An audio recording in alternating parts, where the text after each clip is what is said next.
Tra le tante donazioni che Zai ha voluto ricordare ce n'è una particolare che si è guadagnata un'iniziativa particolare. C'è stato donato un uovo di 10 kg.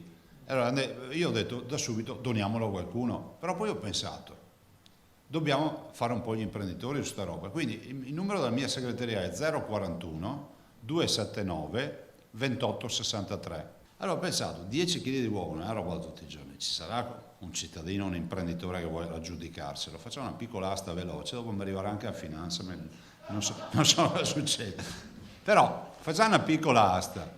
Ho pensato che io lo volevo dare a una comunità, volevamo darlo a una comunità di disabili, insomma una comunità che lo possa anche consumare, 10 kg sono tanti, è alto come me, è circa 1,80 m. Però ho pensato, se ci creiamo una leva, ne potremo incassare per comprarne 10 uova e allora gli diamo i soldi a una comunità e quindi facciamo in modo che questo uovo produca risorse per chi ha bisogno di cibo. Su 10 kg di cioccolata ve la giudicate e fate una buona azione. Spero che le offerte siano alte.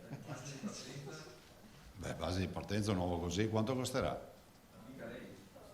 Cioè, in base di partenza partiamo da 100 euro, direi. Sono già molte anche nel veneziano le telefonate giunte in redazione per partecipare all'asta lanciata dal presidente, che anche oggi ha voluto ringraziare 3 fratellini leggendo la loro lettera arrivata da Chioggia. Io mi chiamo Alessandra e ho 10 anni, indirizzata a me, e ho una sorella di nome Maria Grazia e ha 14 anni. Poi ho un fratellino di nome Francesco che ha 11 anni. Il 6 aprile 2020 il nostro papà ci ha fatto 2 proposte. La prima è, visto che si avvicina Pasqua, ci vuole dare un budget di soldi per l'uovo di Pasqua. E la seconda è di donare i soldi dell'uovo di Pasqua alla Protezione Civile. Chiara, no?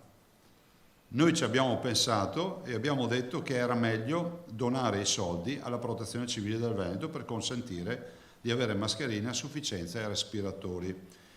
Per caso puoi salutare me, Alessandra, Francesco, Maria Grazia in conferenza stampa? Li abbiamo salutati e quindi ringrazio questi ragazzi, bambini, ragazzi e vi dico che hanno donato 300 euro.